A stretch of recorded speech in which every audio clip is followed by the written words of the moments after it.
Hello students, कैसे हैं आप लोग। आई एम अभिषेक सक्सेना और हम लोग पढ़ रहे हैं surface chemistry.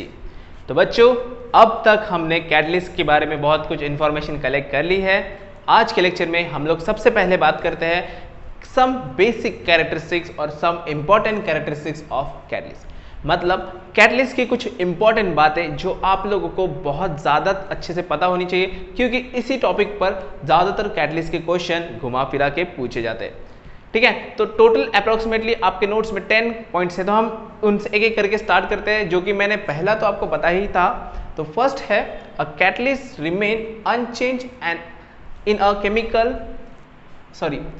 a catalyst remain unchanged and chemical composition but can change their physical state. So unchanged मतलब unchanged chemical composition, unchanged its mass, remain unchanged by mass and chemical composition. Means a catalyst remains unchanged by its mass and its chemical composition. तो हमने reaction catalyst की definition में ही कहा था, catalyst is the substance which remains unchanged by its quantity and chemical properties. मतलब अगर मैं कोई रिएक्शन लेता हूँ, सपोज मेरे पास एक केमिकल रिएक्शन है A + B gives प्रोडक्ट, मैंने यहाँ पर कैटलिस्ट यूज़ किया। तो बच्चों, ये कैटलिस्ट जो मैं यूज़ करूँगा, कैटलिस्ट रिएक्शन होने के बाद, सपोज मैंने यहाँ पर 10 मोल्स ऑफ कैटलिस्ट यूज़ किया, तो रिएक्शन कंप्लीट होने के बाद भी, जैसे मैं यहाँ लिख देता हूँ A + B + C, catalyst 10 moles था, तो रिएक्शन होने के बाद प्रोडक्ट मिलेगा, लेकिन कैटलिस्ट वापस 10 मोल्स वैसा का वैसा। मतलब कैटलिस्ट का जो मास रहेगा वो चेंज नहीं होगा, it will be unchange by its mass and chemical composition. मतलब जो पहला कैटलिस्ट का जो भी केमिकल कंपोजिशन हो, बाद में रिएक्शन के बाद भी वही केमिकल कंपोजिशन रहेगा बच्चों। बट फिजिकल प्रॉपर्टी के बारे में कहेंगे, फिजिकल स्टेट के बारे में कहेंगे, तो अगर मैंने पहले स्टार्टिंग में कैटलिस्ट ऐसा सॉलिड पत्थर स्टोन टाइप लिया था, तो बाद में ये पाउडर फॉर्म बन सकता है। मीन्स उसका फिजिकल स्टेट चेंज हो सकता है बच्चों। कैटलिस्ट का फिजिकल स्टेट मतलब पहले हमने स्टोन या you can say pellet form में लिया था, बाद में वो पाउडर में कन्वर्ट हो सकता है, क्योंकि रिएक्शन होगी, रिएक्शन में बाकी रिएक्टेंट के साथ प्रोसेस होगी एंड इट विल कन्वर्ट। हम देखेंगे कि एग्जैक्टली वो होता कैसे है in the topic mechanism of catalysis, mechanism में पढ़ेंगे। लेकिन अभी सिर्फ हम प्रॉपर्टीज पढ़ रहे हैं, कैरेक्टरिस्टिक्स पढ़ रहे हैं बच्चों। तो कैरेक्टरिस्टिक्स में पहला पॉइंट है कि कैटलिस्ट हमेशा उसका मास वैसा का वैसा रहेगा, उसकी केमिकल कंपोजिशन वैसी की वैसी रहेगी, बस उसका फिजिकल स्टेट चेंज हो सकता है। ऐसा नहीं कह रहा कि हमेशा फिजिकल स्टेट चेंज होगा, कभी होगा कभी नहीं होगा बच्चों। Second point, only very few amount of catalyst is sufficient to catalyze a chemical reaction.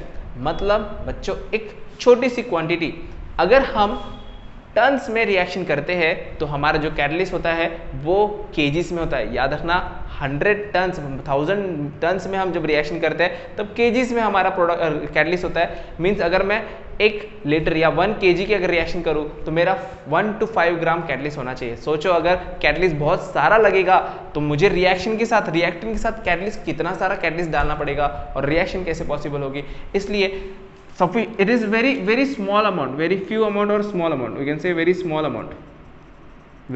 amount of catalyst is sufficient to catalyze a chemical reaction. एक केमिकल रिएक्शन को परफॉर्म करने के लिए बहुत ही स्मॉल क्वांटिटी कैटलिस्ट लगता है बच्चों।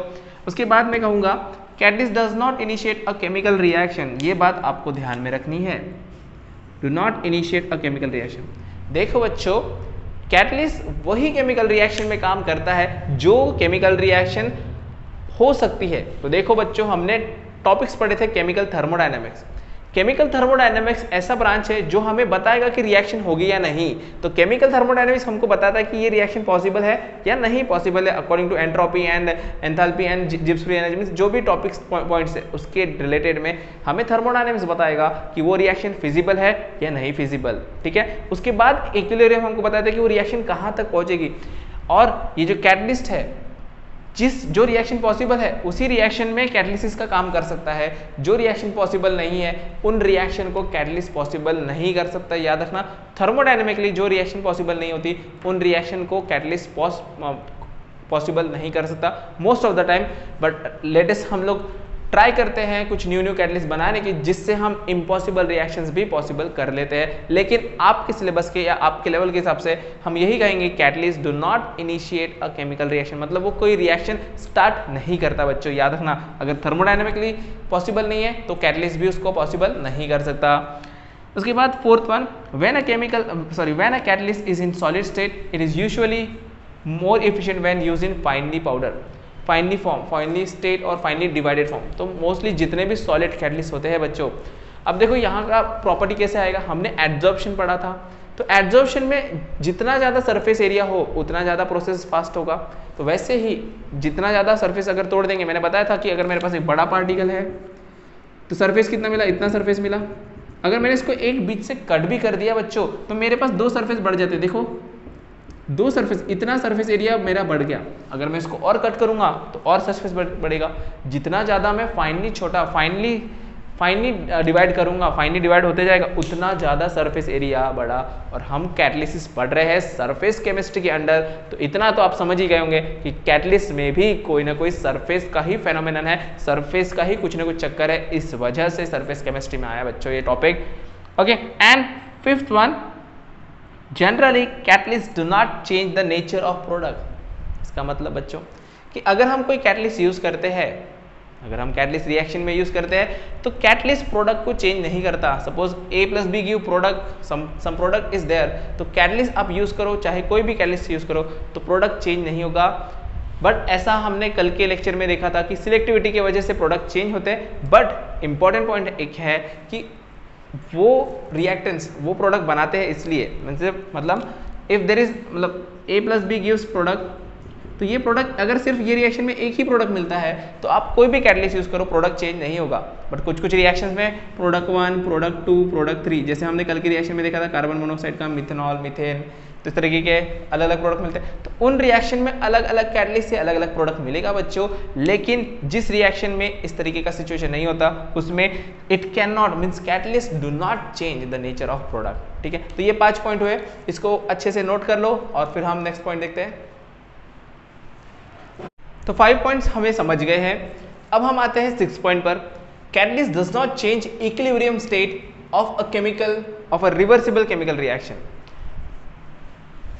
But helps to decrease time to achieve a chemical equilibrium. अब देखो बच्चों, इसका मतलब कि अगर कोई केमिकल रिएक्शन है, just I will write here a chemical reaction A plus B gives product and it is a reversible reaction. इस तरीके से हम लिखते हैं।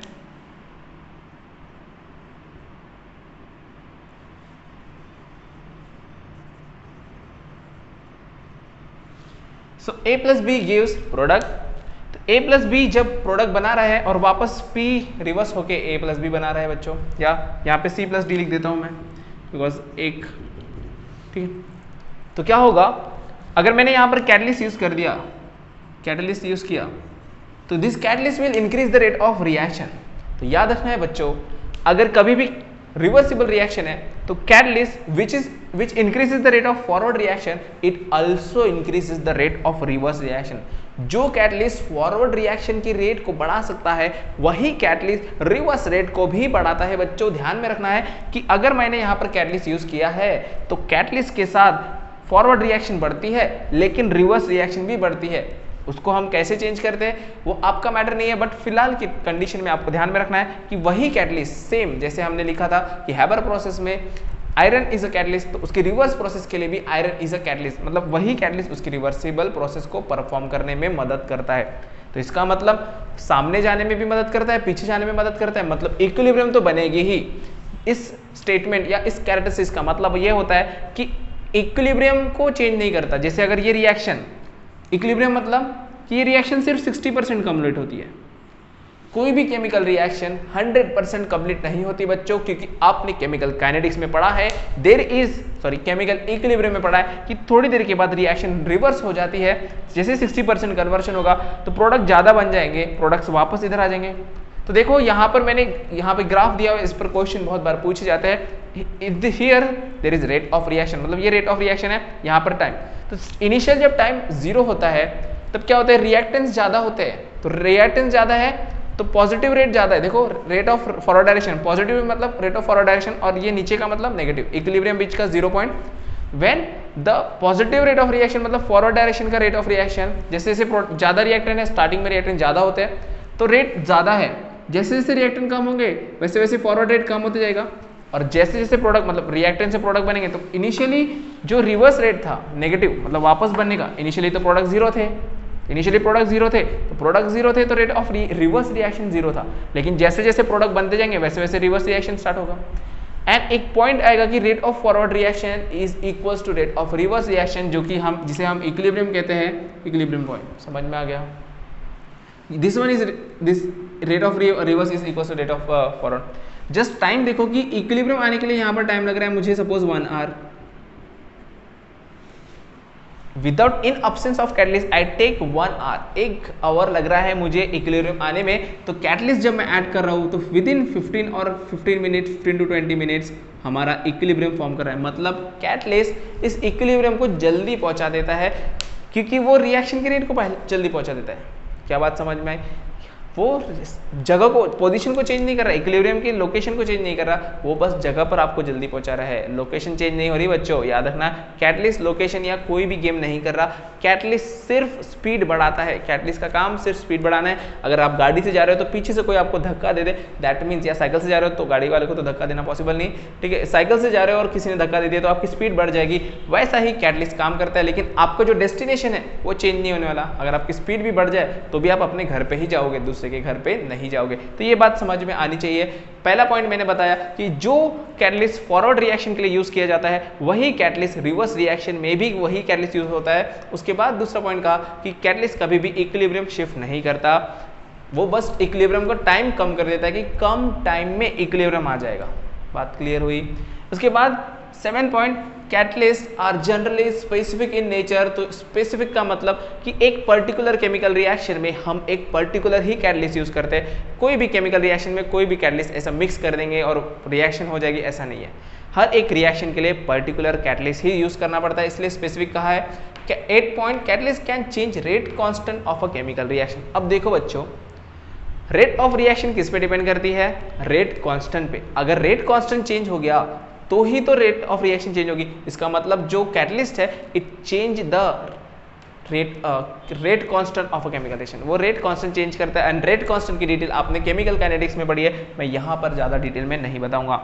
इसके बाद catalyst participate in mechanism of reaction. देखो बच्चों, जो आपने 10th में पढ़ा था that catalyst do not take part in the chemical reaction, वो गलत स्टेटमेंट था। एक्चुअल में catalyst participate in the mechanism, जो केमिकल रिएक्शन की मैकेनिज्म होगी, A+B गिव्स प्रोडक्ट है, A+B गिव्स C+D, तो यहाँ पर वो A+B के साथ काम करेगा और फिर प्रोडक्ट बनाने में मदद करेगा जल्दी जल्दी, वो हम मैकेनिज्म इसके बाद वाले पॉइंट में हम पढ़ेंगे। What is the mechanism of catalyst, how this things are happening, ये होता क्यों है, ठीक है। एंड अगर हम बात करें last point, catalyst does not change enthalpy of a reaction, मतलब एंथैल्पी ऑफ रिएक्शन नहीं चेंज करता, हीट ऑफ रिएक्शन चेंज नहीं करता, फ्री एनर्जी चेंज नहीं करता, एंट्रोपी गिव्स फ्री एनर्जी, मतलब ये सब चेंज नहीं करता। Why? Because they are the state function, they are not the path function. Catalyst सिर्फ हमें पाथ चेंज करवाता है, याद रखना। कैटलिस्ट ने स्टेट नहीं चेंज करा है, मतलब इनिशियल स्टेट और फाइनल स्टेट सेम ही रहेगा। अगर मैं उसका डायग्राम बनाऊं तो यहाँ पर जगह नहीं है, चलो ठीक है, एक डायग्राम बना ही देता हूँ। एनर्जी प्रोफाइल डायग्राम आपने देखा होगा, इस तरीके से आप एंथैल्पी का डायग्राम बनाते थे। तो एंथैल्पी में यहाँ पर रिएक्टेंट्स की एंथैल्पी, रिएक्टेंट्स की एंथैल्पी से एक लिमिट जाती थी और वो प्रोडक्ट तक पहुंचाते थे आप।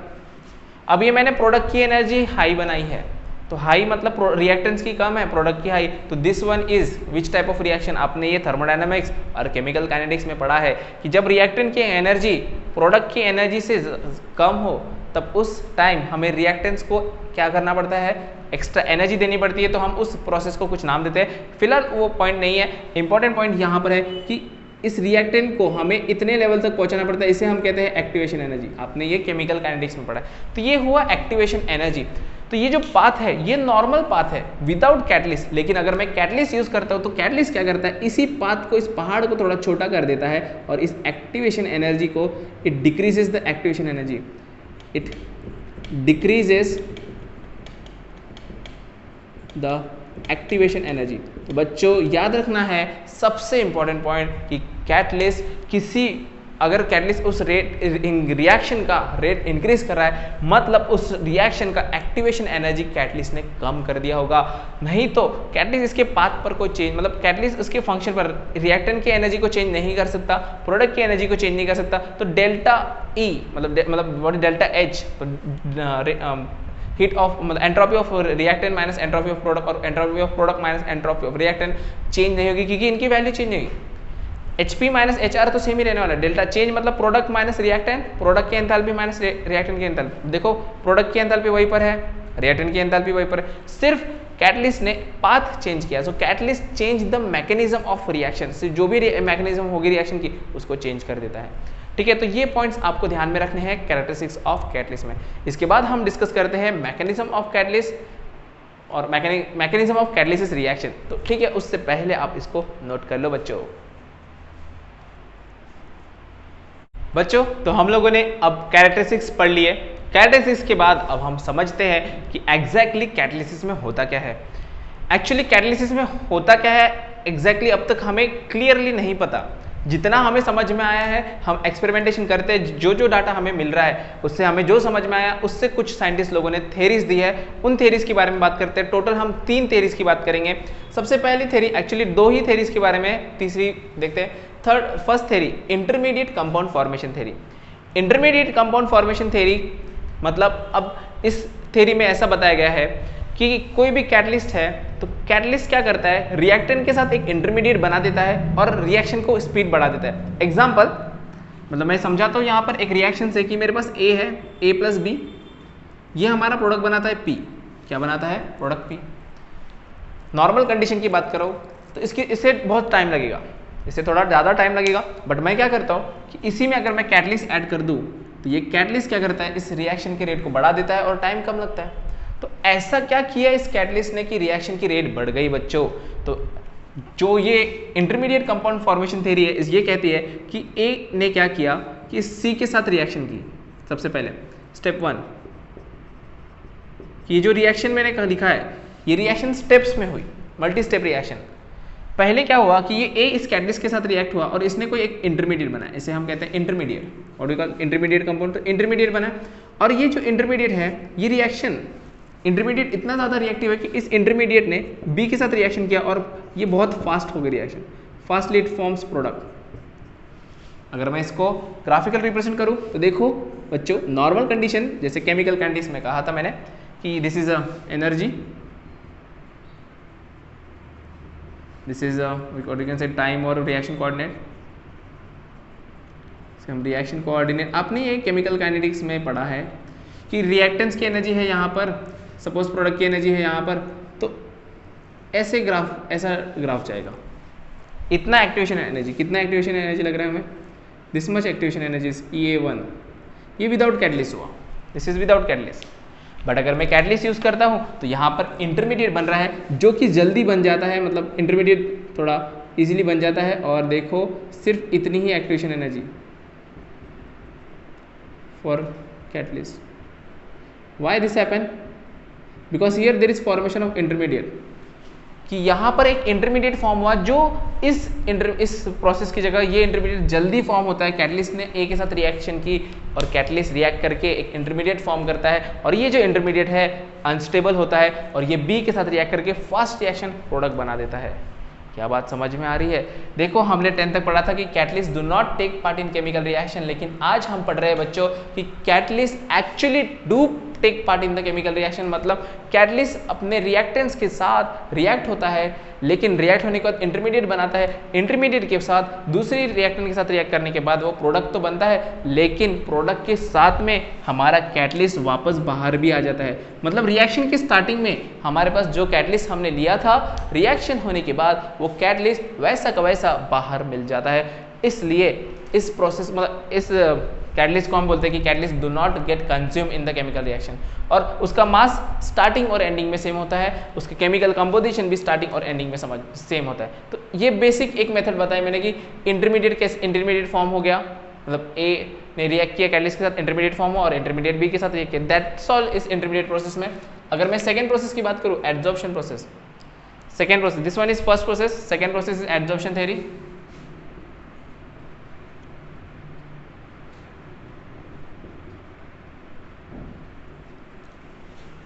एड्जॉर्प्शन थ्योरी थोड़ी बड़ी है,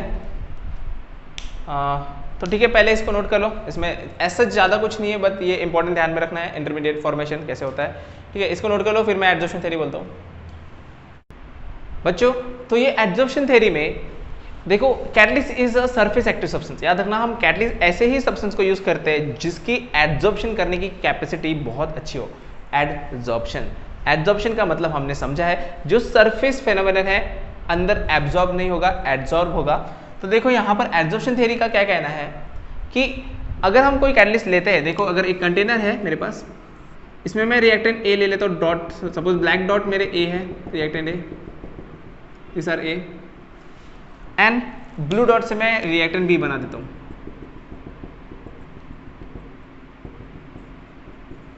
ये नॉर्मल रिएक्शन होगी, A plus B gives product, but this is little bit slow, ये थोड़ी स्लो होगी।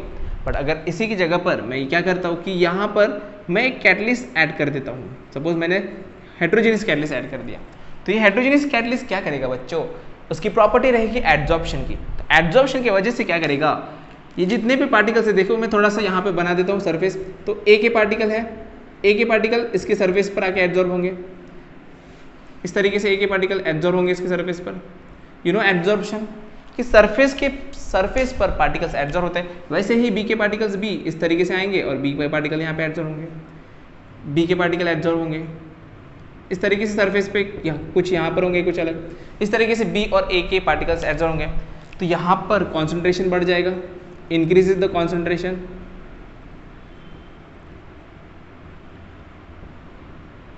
तो बच्चों आपने केमिकल काइनेटिक्स में क्या पढ़ा था, rate of chemical reaction is directly proportional to the concentration of reactants, मतलब A to the power N या कुछ भी लिख लो।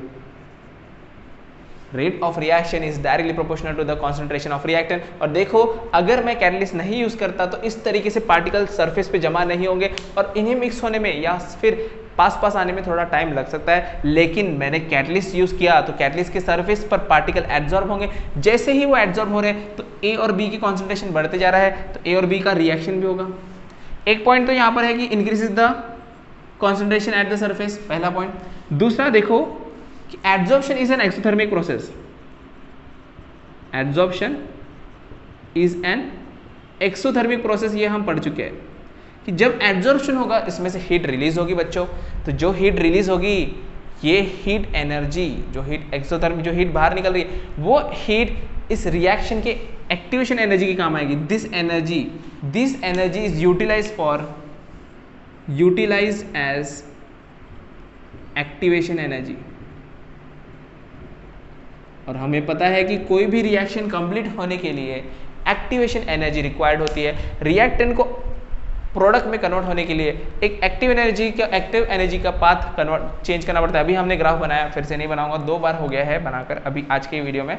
तो जैसे कि एब्जॉर्प्शन इज एन एक्सोथर्मिक, तो ये जो प्रोसेस एब्जॉर्प्शन होगा, एनर्जी रिलीज होगी, तो ये एनर्जी इन पार्टिकल्स को मिलेगी, इन पार्टिकल को मिल गई। तो अब ये ए और बी प्रोडक्ट बनाने की कोशिश करेंगे, तो ए और बी मतलब this will help in the increase in rate of reaction, इसके वजह से भी increase in rate of reaction.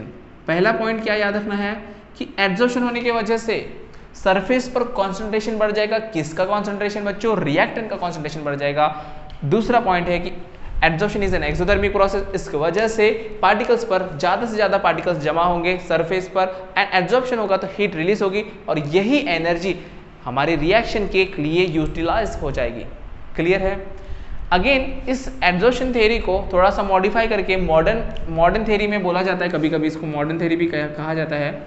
जिस modern theory is in 5 step mechanism, it is in a 5 step mechanism. मैं मैकेनिज्म लिखता नहीं हूँ, मैं आपको एक एक स्टेप बताता हूँ कि कैसे होगा। सबसे पहले देखो बच्चों कि मैंने एक रिएक्टेंस और प्रोडक्ट, एक कंटेनर ले लिया, इस पर मैंने रिएक्टेंस ले लिया ए,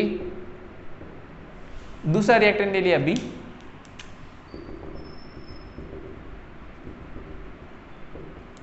सबसे पहला क्या होगा बच्चों, ये ए और बी बल्क फेज में है। क्या है? इसको हम बल्क फेज कहते हैं, ज्यादा क्वांटिटी। तो ये बल्क फेज से कैटलिस्ट के सरफेस पे आएगा।